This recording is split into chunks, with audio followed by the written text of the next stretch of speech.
তো এই হচ্ছে আমাদের হেলেঞ্চার বাড়ি, আর এখনও কিন্তু পুরোপুরি কমপ্লিট হয়নি, যেহেতু আমরা এখানে বেশি থাকি না, তো টুকটুক করেই করা হচ্ছে। আর এই ভিডিওটা কিন্তু হচ্ছে যেদিন আমরা পৌঁছেছিলাম সেই দিনেরই, তারপরে আর কোনো ভিডিও ক্লিপ নেওয়া হয়নি। তো হে এভরিওয়ান, গুড মর্নিং। তোমাদেরকে যেমনটা বলেছিলাম যে আজকে আমরা এসেছি এই বাড়িতে, মানে কালকে চলে এসেছি, আর আজকে হচ্ছে কালী পুজোর দিন। আর আমি তো আজকে সারাদিনই উপোস, মানে আমি, কাকি, দিদি অনেকই উপোস রয়েছি, পুজো দেবো, তাই সারাদিন তো না খেয়েই থাকবো। দেখা যাক কতদূর কী হয়, আর এরপরে যা যা হবে না হবে সবটাই তোমাদের সাথে শেয়ার করবো। তো চলো, আবার পরে দেখা হবে।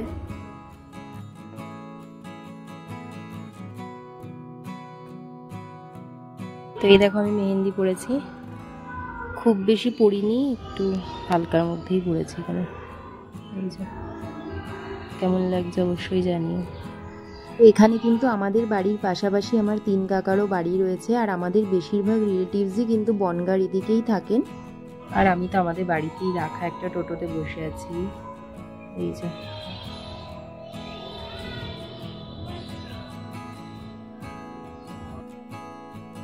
তো দেখো, আমি যেমনটা ভয় পাচ্ছিলাম সারাদিন কিভাবে উপোস থাকবো, সেই দেখতে দেখতে কিন্তু সন্ধ্যা হয়েই এলো। মনে ভক্তি আর তার ইচ্ছা থাকলে কিন্তু সবই সম্ভব। তো এবার আমরা আস্তে আস্তে রেডি হব। তোমরা যেরকমটা জানো, আজকে তো আমি উপোস আছি, আর এখন রেডি হচ্ছি, এরপরে যাব মাঠে, মানে পুজো মণ্ডপে। তো রেডি হয়ে নিয়ে আবার তোমাদের সাথে পরে দেখা হবে। তো এই যে আমি অলমোস্ট রেডি হয়ে গেছি, আর চুলটা বাঁধাই বাকি। আর আমার দলের বাকিরা কি করছে জানি না, ওদেরও খোঁজ নিতে হবে। তো এরপরে চুল বেঁধে আমরা যাব মাঠে, তোমাদেরকে সেটা দেখাবো।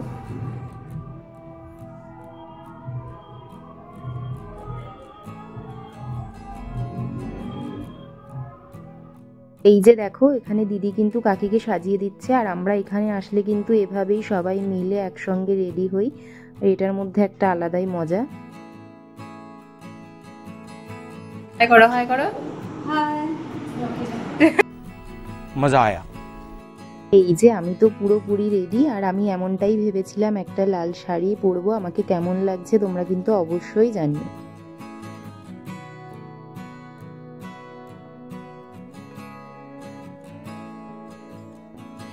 তো আমি কিন্তু রেডি হয়ে গেছি, আমার সঙ্গীরা এখনো রেডি হয়নি, ওরা রেডি হচ্ছে। আর রেডি হয়ে গেলে একবারে সবাই মিলে যাব, মা, কাকি, আমি, দিদি, বোন, ভাই সবাই মিলে একসঙ্গে যাব। তো চলো, আর তোমাদেরকে তো মেহেন্দিটা আমি দেখিয়েছি, এরকম। এ দেখো গাইজ, মা প্রথমবার লাল লিপস্টিক পরেছে, কেমন লাগছে তোমরা সবাই জানিও। নিজে পড়তে চায় না, তাও দিদি জোর করে পড়ালো, তাই। काम कर 200 रुपए दे और 50 रुपए काट ओवर एक्टिंग के। তো সবাই মিলে রেডি হয়ে যাওয়ার পরে ঘরের মধ্যে কিছু ভালো ভালো ছবি তুলে নিয়েছিলাম, যেগুলো আমি ফেসবুক, ইনস্টাতেও পোস্ট করেছি, আর শর্টসেও তোমরা দেখতে পাবে বা দেখে নিয়েছো হয়তো। তো ছোটবেলা থেকেই আমি কিন্তু পুজো করতে খুব ভালোবাসি। তো মা কাকিদের দেখা দেখি আমি কিন্তু থালায় কি কি নিতে হবে না নিতে হবে সবটাই সাজিয়ে আমরা তো মন্দিরের কাছে চলেই এসেছি, আর এই মন্দির কিন্তু আমাদের মাঠের এক কোণে, আর মন্দিরটি বেশ জাগ্রত। কালীর পাশেই কিন্তু রয়েছেন মা শীতলা।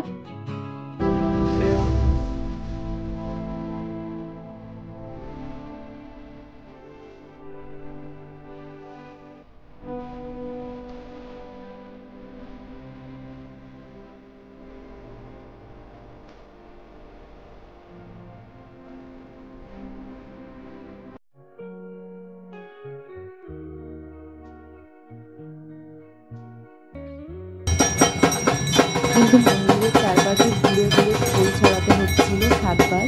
তো এটা ঠিক কি নিয়ম বলে আমার কিন্তু ঠিক জানা নেই।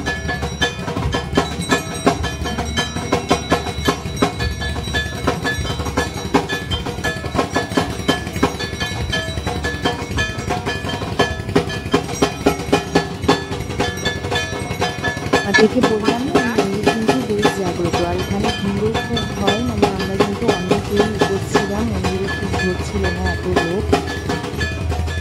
এখানে কিন্তু শুধুমাত্র যে মেয়েরা মহিলারাই উপোস ছিল তেমনটা কিন্তু নয়, বহুত ছেলেরাও উপোস ছিলেন।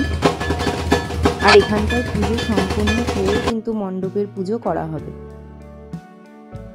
এখন হচ্ছে কিন্তু মায়ের চক্ষুদান, আর এই সময় যেহেতু মায়ের দিকে তাকাতে নেই তাই আমরা সবাই মাথা নিচু করে বসে আছি। এরপরে কিন্তু আমরা খুব ভালো করে পুজো করেছি, অঞ্জলি দিয়েছি, সেগুলোর আর ভিডিও করিনি।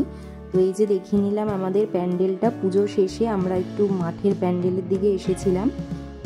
এটা কিন্তু রাজস্থানের কোনো একটা মন্দিরের থিম করেছিল, আমার ঠিক মনে পড়ছে না। আর আজও কিন্তু বেশ ভিড় হয়েছে, কাল থেকে আরও ভিড় হবে। এরপরে তো আমি আর বোন, মানে আমার কাকার মেয়ে, আমরা হাঁটতে হাঁটতে বেরিয়ে পড়েছি। ও উপোস ছিল কিন্তু আমার সঙ্গে। বাড়ির কাছাকাছি একটা বাড়িতে মানসিক পুজো ছিল, কালী পুজো। তো সেখানে আমাদের নিমন্ত্রণও ছিল, কিন্তু যেহেতু আমরা উপোস ছিলাম তো পুজো করার আগে তো আমরা যেতে পারিনি, তাই জন্য আমি আরও হেঁটে হেঁটে চলে যাচ্ছিলাম।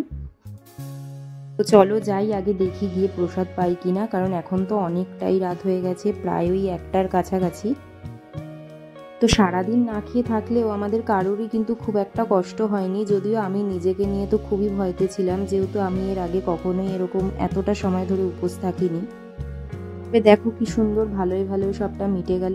আর এই যে দেখো, তোমাদেরকেও দেখাচ্ছি কি সুন্দর লাইটিং করেছে না।